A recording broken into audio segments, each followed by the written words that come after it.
Buongiorno a tutti e bentornati sul canale. Siamo tornati sull'autostrada A1 con Amplia e Nitrex per seguire la demolizione con esplosivo dell'impalcato del viadotto Goccioloni 1.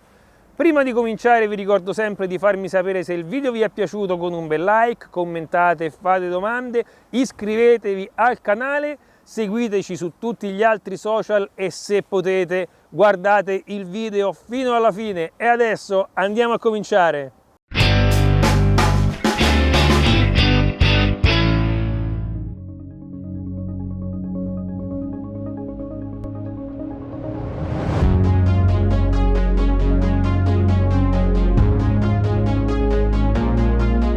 Nel primo video sulla demolizione del viadotto Torraccia, che vi metto in descrizione o in una scheda qui sopra, abbiamo ripercorso la storia dell'Autostrada del Sole, dalla sua ideazione fino ai giorni nostri.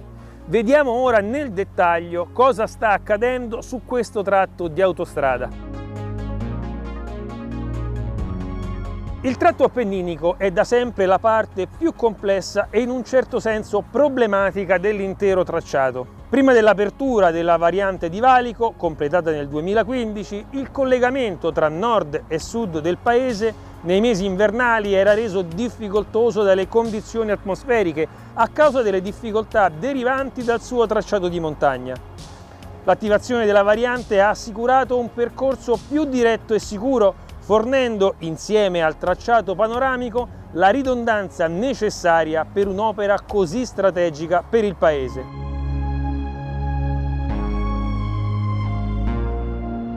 L'attività di ammodernamento dell'arteria portata avanti da Autostrade per l'Italia si sta concentrando ora sul tratto tra Barberino di Mugello e Calenzano Sesto Fiorentino.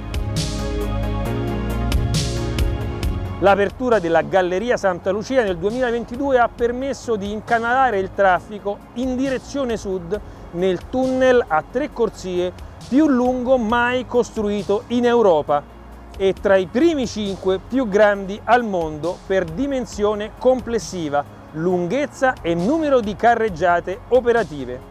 Il tunnel è stato interamente scavato con la TBM più grande per diametro e potenza mai impiegata in Europa e terza al mondo.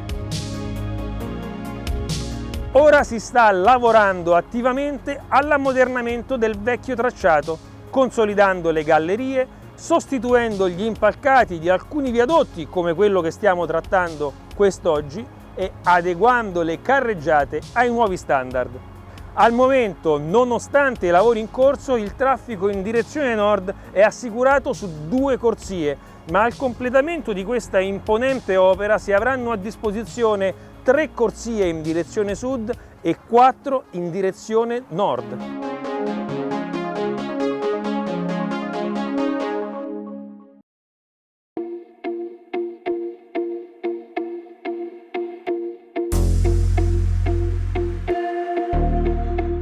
Il viadotto Goccioloni 1 è composto da 11 campate con pile alte fino a 23 metri. Le travi in calcestruzzo armato precompresso sono lunghe 30 metri e sono state consolidate anni fa con l'applicazione di tiranti in acciaio allo scopo di ridare alle travi una parte dell'azione di precompressione persa nel tempo. Le simulazioni hanno evidenziato che la presenza di questi cavi non influirà in alcun modo sulla demolizione degli impalcati. Questo è un aspetto molto interessante che ci dà la possibilità di accennare ad un tema fondamentale che tratteremo meglio in un video dedicato. Perché i ponti degli anni 60 e 70 hanno avuto una vita così breve? Le ragioni sono molteplici. Innanzitutto le condizioni di carico sono notevolmente aumentate, soprattutto per quel che riguarda la frequenza di passaggio dei mezzi, sottoponendo i viadotti a sollecitazioni per le quali non erano progettati.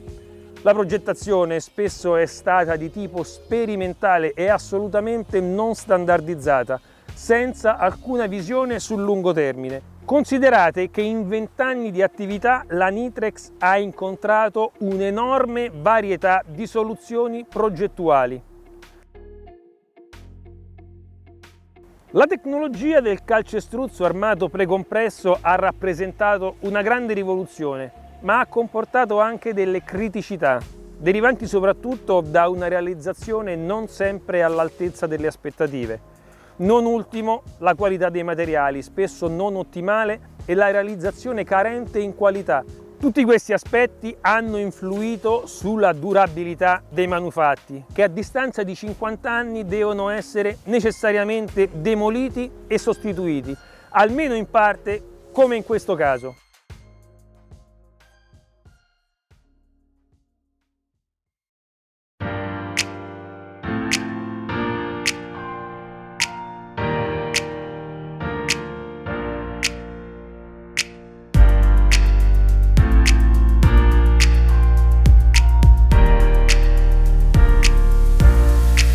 Particolarità di questo viadotto è che in prossimità della spalla sud, dove sono io in questo momento, a soli 14 metri passa un elettrodotto.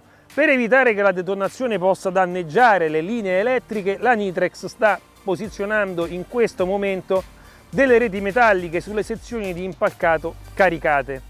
In questo momento Florin e Thomas stanno posizionando le reti con l'aiuto dell'escavatore per sollevarle, perché queste reti sono in maglia di funi d'acciaio, quindi sono molto pesanti. Ora, nonostante il fatto che l'impalcato sia stato già intagliato, quindi siano state praticate quelle finestre, quei tagli sulla soletta per consentire appunto all'impalcato di piegarsi in modo corretto, si può comunque lavorare con l'escavatore sull'impalcato in piena sicurezza. Perché? Perché la struttura è stata calcolata, cioè questi interventi sono stati calcolati in precedenza in modo che la resistenza residua sia assolutamente sufficiente a sostenere con larga abbondanza il peso dell'escavatore. Le operazioni di caricamento si sono concluse, adesso il sole è andato via, il vento si è fatto teso, insomma fa veramente freddo. Fortunatamente hanno finito, quindi si può andare a riposare. Appuntamento per questa notte qui alle 4, ultime preparazioni, e poi verso le 6, forse le 7, dipende da diversi fattori, ci sarà lo sparo. Quindi per adesso buonanotte.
Anche stavolta il risultato è stato perfetto.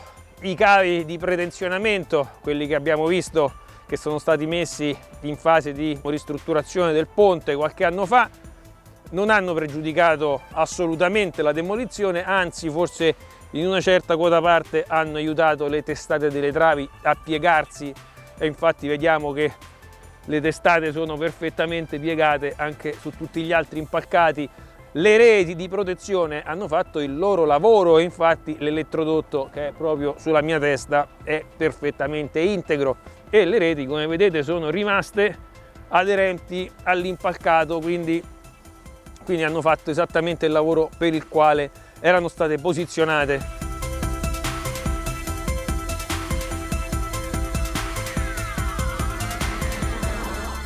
Eccolo il grande Eric, insomma è andata alla grande e noi adesso a questo punto vi salutiamo, ovviamente ringraziamo tutti i ragazzi della Nidrex che come al solito sono stati fantastici, ringraziamo Amplia che ci ha accolto nei loro cantieri, ovviamente i padroni di casa di Autostrade per l'Italia, Nidrex l'abbiamo già detto, e vi auguriamo soprattutto un buon Natale, anche perché spero che questo video uscirà proprio nei giorni di Natale.